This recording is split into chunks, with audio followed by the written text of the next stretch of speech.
pesantren seperti kita ya, saya ini dididik Mbah Mun, dididik bapak saya, buyut-buyut saya, kiai.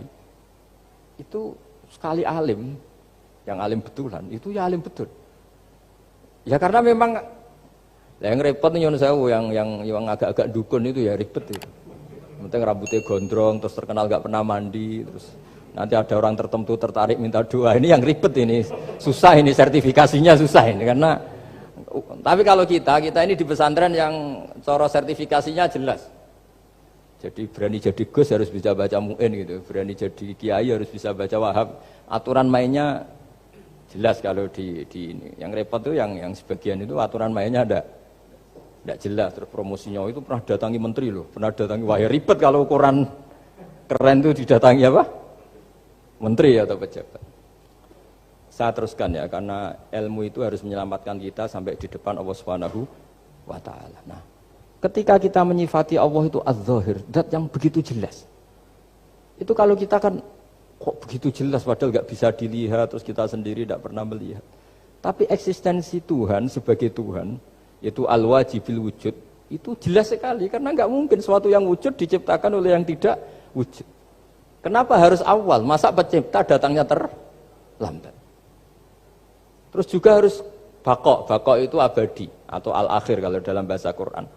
Masa zat yang superior kemudian kalah sama yang diciptakan.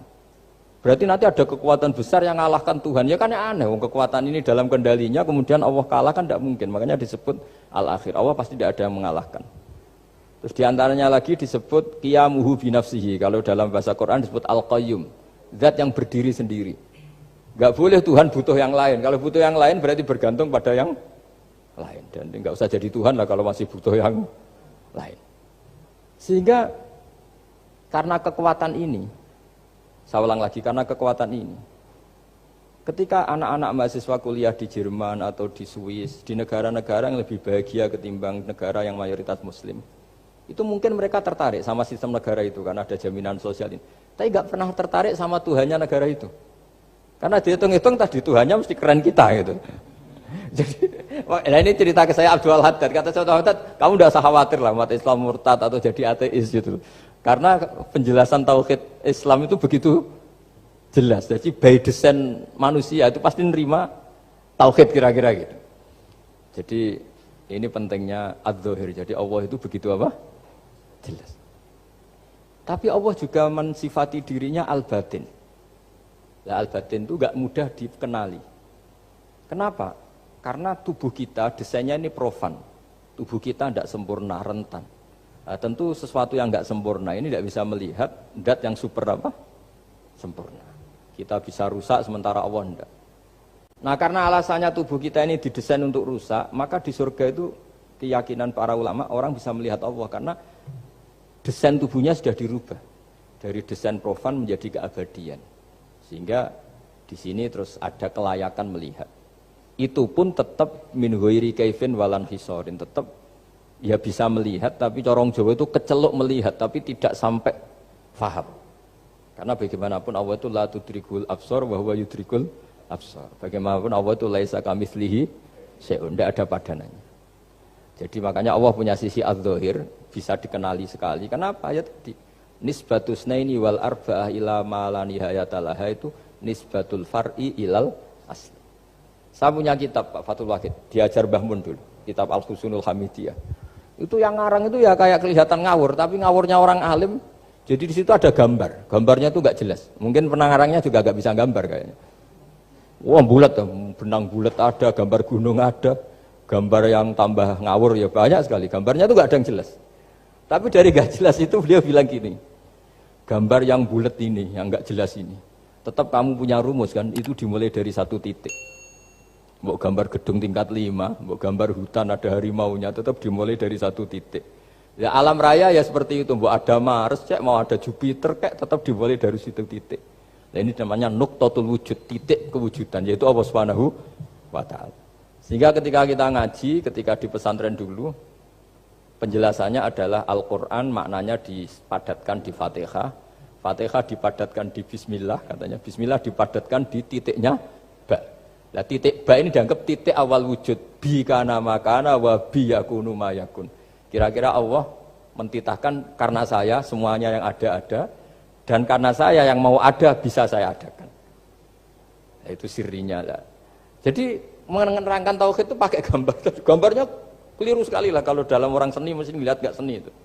Karena dia nggak butuh gambarnya, butuh mau menjelaskan bahwa dunia sebanyak ini, bahwa alam raya sebanyak ini tetap dimulai dari satu titik.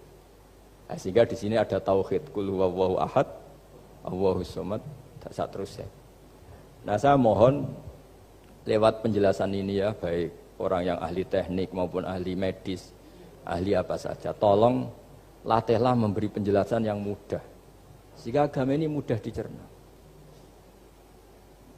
Sehingga kalau ini dijelaskan cara mudah beragama itu jadi gampang. Makanya ciri utama agamanya orang-orang baik itu satu. Man radiya billahi robba. Radiya itu senang banget. Kenapa senang banget? Karena memang agama ini nyaman, indah.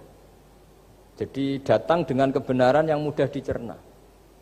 Coba kalau agama ini datang dengan cara misalnya gini. Kamu harus menuhankan ini.